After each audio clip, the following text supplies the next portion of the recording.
Hello everyone, আশা করি সবাই ভালো আছেন। আজকের ভিডিও টিউটোরিয়াল থেকে আমরা শিখব ডেডলক অ্যালগরিদম।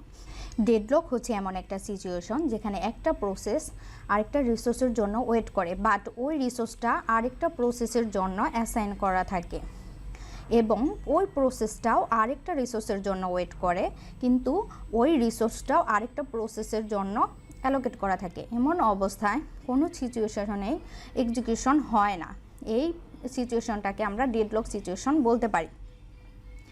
এখানে ডেফিনেশনেও এটা লেখা আছে। আমি একটা বাস্তব উদাহরণে চলে যাচ্ছি।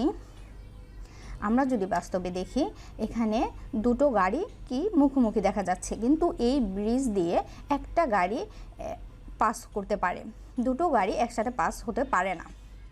এখন এই ড্রাইভারগুলো এরকম যে কেউ কাউকে স্যাক্রিফাইস করবে না। এমন অবস্থায় কী করবে, ওরা গন্তব্যে পৌঁছাতে পারবে না, তার মানে ওদের কাজও সম্পূর্ণ হবে না। এই অবস্থাকে আমরা ডেডলক সিচুয়েশন বলতে পারি। এখন যদি আমরা প্রসেসের ক্ষেত্রে চিন্তা করি, তাহলে ডেডলক সিচুয়েশনটা কেমন হয়? P1 হচ্ছে আমার প্রসেস এবং R হচ্ছে আমার রিসোর্স। এই P1 প্রসেসটা কি, এই R1 রিসোর্সটা P1 প্রসেসের জন্য অ্যাসাইন করা, অ্যালোকেটেড, এবং R2 P2-র জন্য অ্যালোকেটেড।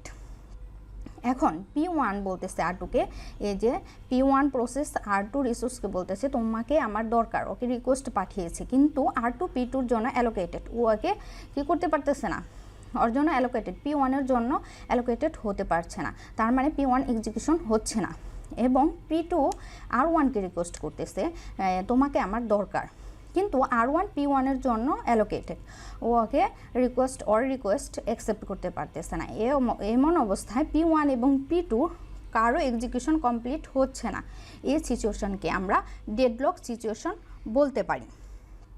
আমরা পরের ভিডিওতে ডেডলক সিচুয়েশনের ম্যাথ এক্সাম্পল দেখব কিছু।